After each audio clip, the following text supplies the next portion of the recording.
दोस्तों आप लोगों को जानकारी होगी कि सी शंकर नायर जी पर जो केसरी चैप्टर 2 अक्षय कुमार की जो नई मूवी आने वाली है, कल के दिन सिनेमाघरों में लगने वाली है।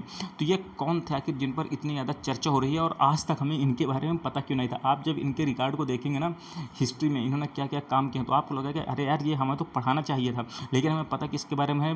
जनरल डायर के बारे में पता है और रिपन के बारे में पता है, करजन के बारे में पता है कि उन्होंने देश के लिए हमारे क्या क्या ख़राब चीज़ें हैं जो कि की हैं, उनके गवर्नर जनरल्स के बारे में। लेकिन भारतीय जो हमारे देश के लिए इतना कुछ करके चले गए हैं उनके बारे में पता ही नहीं है कुछ है। यहाँ पे देख सकते हैं सर चेत्तूर शंकर नायर, ये जुलाई 1857 में जन्म लेते हैं और 24 अप्रैल 1934 में इनकी मौत हो जाती है।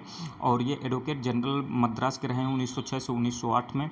और इसके बाद 1908 से 15 के आसपास हाई कोर्ट ऑफ मद्रास में भी जाते हैं। और इसके बाद देखिए एजुकेशन मिनिस्टर भी है जो कि ये बनते हैं, ठीक है। इसके बाद देखिए वायसराय एग्जीक्यूटिव काउंसिल में ये 1915 से 1919 के मध्य में जो कि रहते हैं। और इसके बाद ये 1897 में देखिए इंडियन नेशनल कांग्रेस में भी इलेक्ट होते हैं प्रेसिडेंट के तौर पर, समझ सकते हैं आप। और इसके बाद देख यहाँ पर बात करें political party Indian national Congress के माध्यम से जुड़े हुए थे, यानी आईएनसी के ये सदस्य भी है जो कि रहे हुए हैं।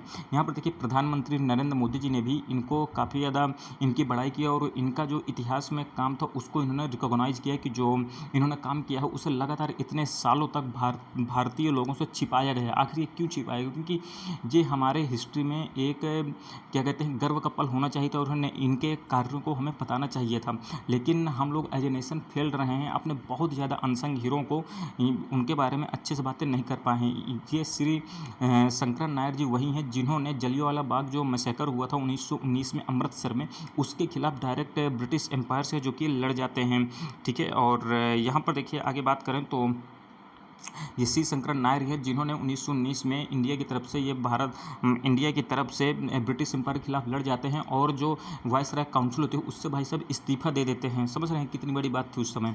और इसके बाद देख सकते हैं यहाँ पर वायसराय काउंसिल से रिजाइन कर देते हैं। और 1922 में Nair published Gandhi and anarchy, इन्होंने एक पुस्तक है जो कि लॉन्च की थी, ये बुक भी ध्यान दीजिएगा, Gandhi and anarchy, a book in which he spelled out his critique of Gandhi's methods of non violence, civil disobedience and non cooperation. He also accused Michael O'Dwyer who was lieutenant governor of Punjab at the time of the massacre of the following policies that led to the deaths. यानी यहाँ पर इन्होंने Michael O'Dwyer के बारे में और गांधी जी के बारे में काफ़ी चीज़ें हैं जो कि कहीं हैं।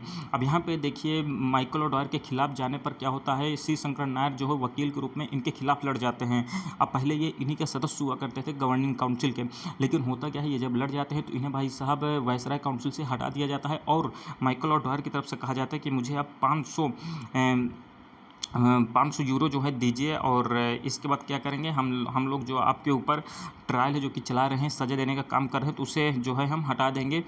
तो इसके बाद होता क्या है, और माइकल ओडॉयर ये भी कहते हैं कि आप मुझसे माफ़ी मांग लीजिए तो आपको ऊपर ये पेनाल्टी नहीं लगेगी। लेकिन भाई साहब सी शंकर नायर इसको ठुकरा देते हैं और वो सज़ा के लिए तैयार हो जाते हैं। वो कहते हैं मैं झुकूंगा नहीं, लेकिन सज़ा मुझे जो भी मिलेगी उसे मैं स्वीकार करूँगा। आप समझ सकते हैं उस समय के दौर में किस तरह से ब्रिटिश एम्पायर से डायरेक्ट है जो कि लड़ जाते हैं और 1934 में इनकी 77 साल की उम्र में मौत हो जाती है। तो काफ़ी इंस्पायरिंग इंसान रहे हैं। और देखते हैं फिल्म आ रही है अक्षय कुमार की, उम्मीद है बड़ी अच्छी निकले और उस पर ज़्यादा से ज़्यादा हम लोगों की नज़र जाए, क्योंकि अच्छी मूवीज और ऐसे जो अनसंग हीरो रह चुके हैं उनके बारे में हमें जानकारी होना बहुत ही ज़रूरी है। आपका क्या इस पर विचार है, ज़रूर बताइएगा कमेंट बॉक्स में।